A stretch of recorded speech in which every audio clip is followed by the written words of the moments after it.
السلام علیکم ورحمۃ اللہ وبرکاتہ۔ اعوذ باللہ من الشیطان الرجیم، بسم اللہ الرحمن الرحیم۔ انا سنلقی علیک قولا ثقیلا ان ناشئۃ اللیل ہی اشد وطئا واقوم قیلا ان لک فی النہار سبحا طویلا واذکر اسم ربک وتبتل الیہ تبتیلا۔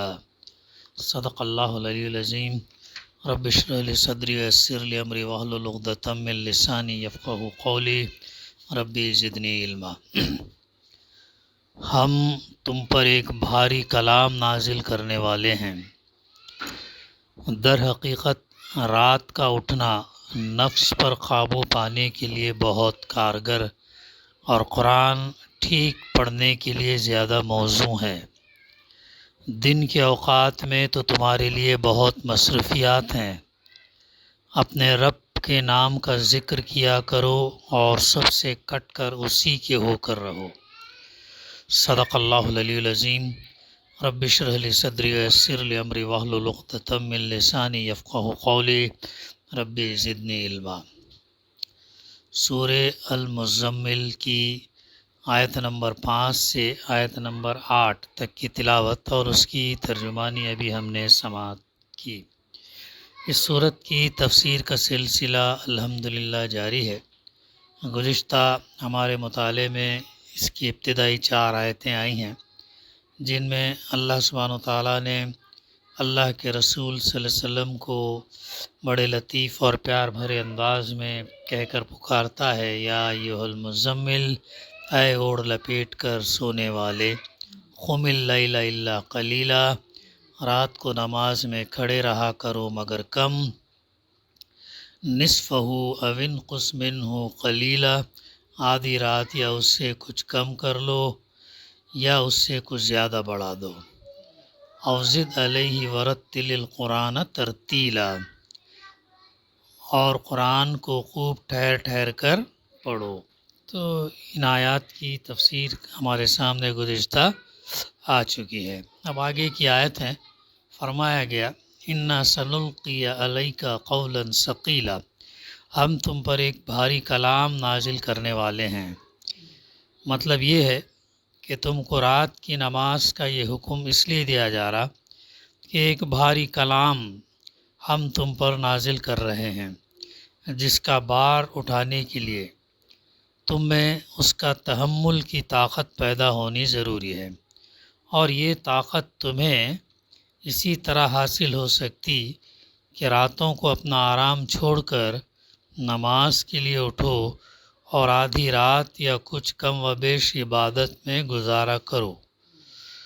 قرآن مجید کو بھاری کلام اس بنا پر کہا گیا کہ اس کے احکام پر عمل کرنا، اس کی تعلیم کا نمونہ بن کر دکھانا، اس کی دعوت کو لے کر ساری دنیا کے مقابلے میں اٹھنا، اور اس کے مطابق عقائد اور افکار، اخلاق اور آداب اور تہذیب و تمدن کے پورے نظام میں انقلاب برپا کر دینا ایک ایسا کام ہے جس سے بڑھ کر کسی بھاری کام کا تصور نہیں کیا جا سکتا۔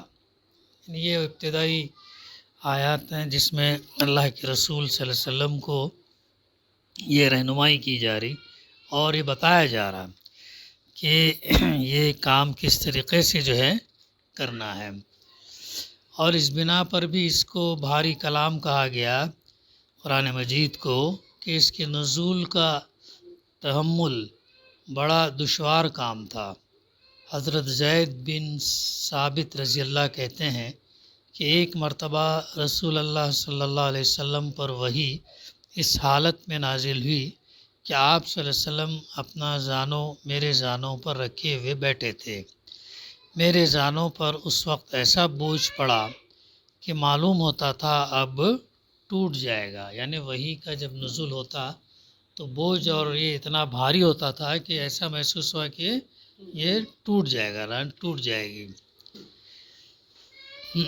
حضرت عائشہ رضی اللہ فرماتی ہیں کہ میں نے سخت سردی کے زمانے میں اللہ کے رسول صلی اللہ علیہ وسلم پر وحی نازل ہوتے دیکھی ہے۔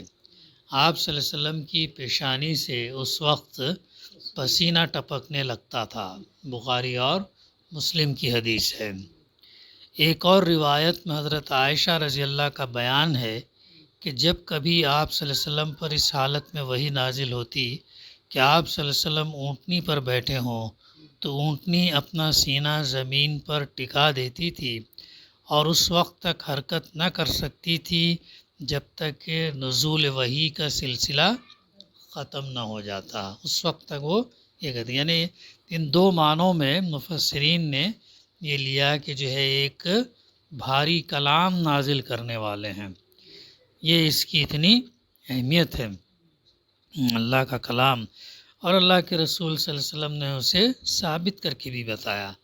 حضرت بی بی عائشہ رضی اللہ سے جب کسی نے پوچھا کہ اللہ کے رسول صلی اللہ علیہ وسلم کیسے ہیں تو آپ نے سوال کرنے والے سے سوال کیا، کیا تم نے قرآن نہیں پڑھا؟ وہ تو چلتا پھرتا قرآن ہے، قرآن کا عملی نمونہ ہے، تو قرآن مجید کا مطالعہ، قرآن مجید کو پڑھنا، قرآن مجید پر عمل کرنا، تو یہ جو ہے ایک بھاری کام ہے، اور یہ اللہ کے رسول صلی اللہ علیہ وسلم نے جو ہے اسے ثابت کیا۔ پھر آگے فرمایا جا رہا اِنَّ نَاشِئَةَ اللَّيْلِ هِیَ أَشَدُّ وَطْئًا وَأَقْوَمُ قِیلًا، در حقیقت رات کا اٹھنا، رات کا جو اٹھنا جو ہے یہ بہت بڑا چیلنج ہے۔ تفسیر میں ہے اصل میں لفظ ناشئۃ اللیل استعمال کیا گیا، جس کے متعلق مفسرین اور اہل لغت کے 4 مختلف قول موجود ہیں۔ ایک قول یہ ہے کہ ناشئہ سے مراد نفس ناشئہ ہے، یعنی وہ شخص جو رات کو اٹھے۔ دوسرا قول یہ ہے کہ اس سے مراد رات کے اوقات ہیں۔ تیسرا قول یہ ہے کہ اس کے معنی ہے رات کو اٹھنا، اور چوتھا قول یہ ہے کہ اس لفظ کا اطلاق محض رات کو اٹھنے پر نہیں ہوتا بلکہ سو کر اٹھنے پر ہوتا ہے۔ حضرت عائشہ رضی اللہ اور مجاہد رحمۃ اللہ نے اسی چوتھے قول کو اختیار کیا، اس لفظ کے ضمن میں چوتھے رات سو کر اٹھنے کو اختیار کیا۔ رات کا اٹھنا نفس پر قابو پانے کے لیے بہت کارگر ہے۔ اشد وطا استعمال ہوا، جس کے معنی میں اتنی وسعت ہے، تفسیر ہے کہ کسی ایک فقرے میں اسے ادا نہیں کیا جا سکتا۔ اس کا ایک مطلب یہ ہے کہ رات کو عبادت کے لیے اٹھنا اور دیر تک کھڑے رہنا، چونکہ یہ طبیعت کے خلاف ہے اور نفس اس وقت آرام کا مطالبہ کرتا ہے، اس لیے یہ فعل ایک ایسا مجاہدہ ہے جو نفس کو دبانے اور اس پر قابو پانے کی بڑی زبردست تاثیر رکھتا ہے۔ بہت مشکل کام ہے نا، ایک گہری نیند میں سوتے ہوئے اٹھنا، پھر نماز پڑھنا، پھر جو ہے وہ سونا، پھر فجر کو اٹھنا، کتنا مشکل کام ہے۔ ہاں، تو یہ جو ہے اسی لیے بتایا جا رہا کہ ایک بڑا مجاہدہ رکھتا ہے، جو نفس کو دبانا، اس پر قابو پانا، یہ جو ہے نا بہت بڑی زبردست تاثیر رکھتا ہے۔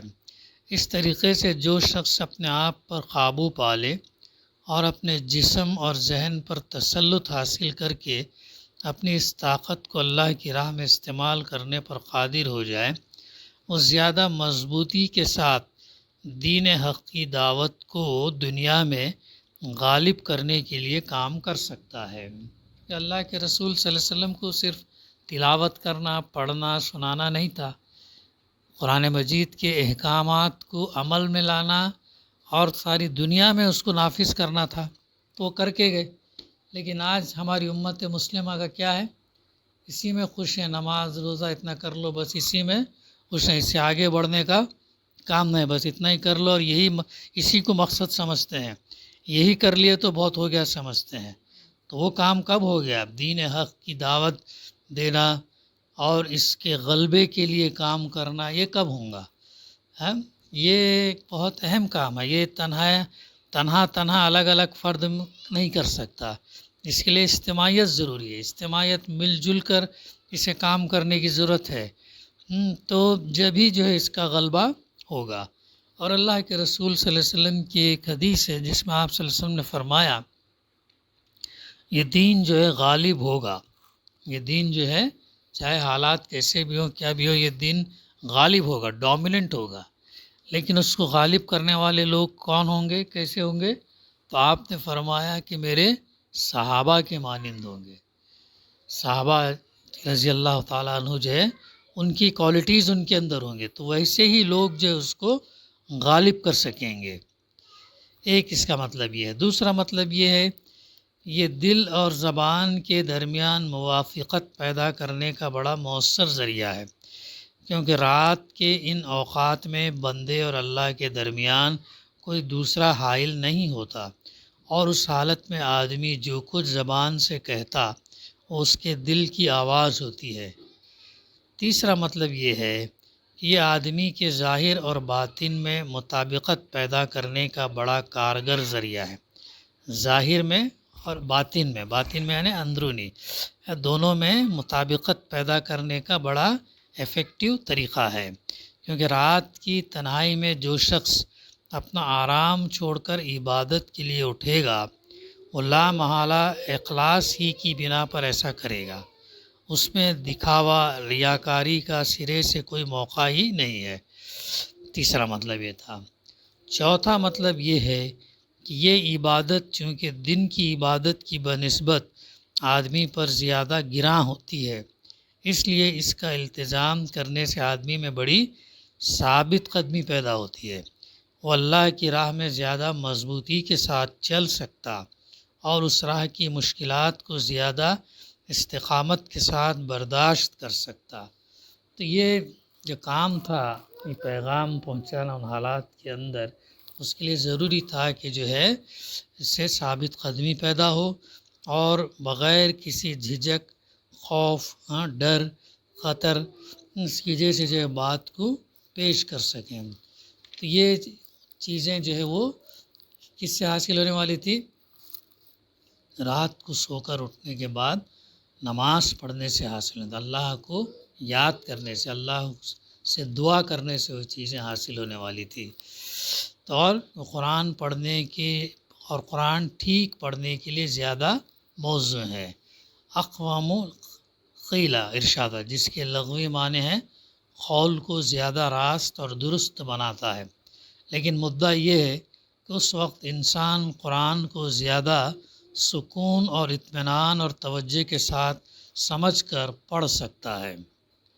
ابن عباس رضی اللہ کا اس کا مفہوم یہ بیان کرتے ہیں، اس کی ترجمانی یہ ہے، وہ اس کے لیے زیادہ موزوں ہے کہ آدمی قرآن میں غور و خوض کرے۔ غور و خوض کب کرے؟ رات میں سو کے اٹھنے کے بعد، تہجد میں جو کرا۔ لیکن ہمارا معاملہ کتنا برخلاف ہے اور کتنا یہ ہے، قرآن مجید کو تو ہم کھولتے ہی نہیں، پڑھ لیتے ہیں تو بغیر سوچے سمجھے، اللہ ماشاء اللہ کچھ سوا۔ تو ضرورت اس چیز کی ہے کہ اس میں غور و خوض بھی کیا جائے، پڑھا جائے، یاد کیا جائے، سمجھا جائے، غور کریں اور اس کے اوپر تدبر کریں، یہ تمام چیزیں جو آتی ہیں۔ پھر آگے فرمایا گیا وَاذْكُرِ اسْمَ رَبِّكَ وَتَبَتَّلْ إِلَيْهِ تَبْتِيلًا۔ دن کے اوقات میں تو تمہارے لیے بہت مصروفیات ہیں۔ دن کے وقت ظاہر ہے صبح سے لے کر شام تک انسان جو ہے مصروف رہتا ہے، کاروبار میں، کسی سے کہیں جو نوکری پیشہ کرنا ہے اس میں، سفر میں اور دوسرے کاموں میں جو ہے انسان یہ رہتا۔ تو اس لیے دن کے اوقات میں تمہارے لیے بہت مصروفیات ہیں، اپنے رب کا نام ذکر کیا کرو اور سب سے کٹ کر اسی کے ہو رہو۔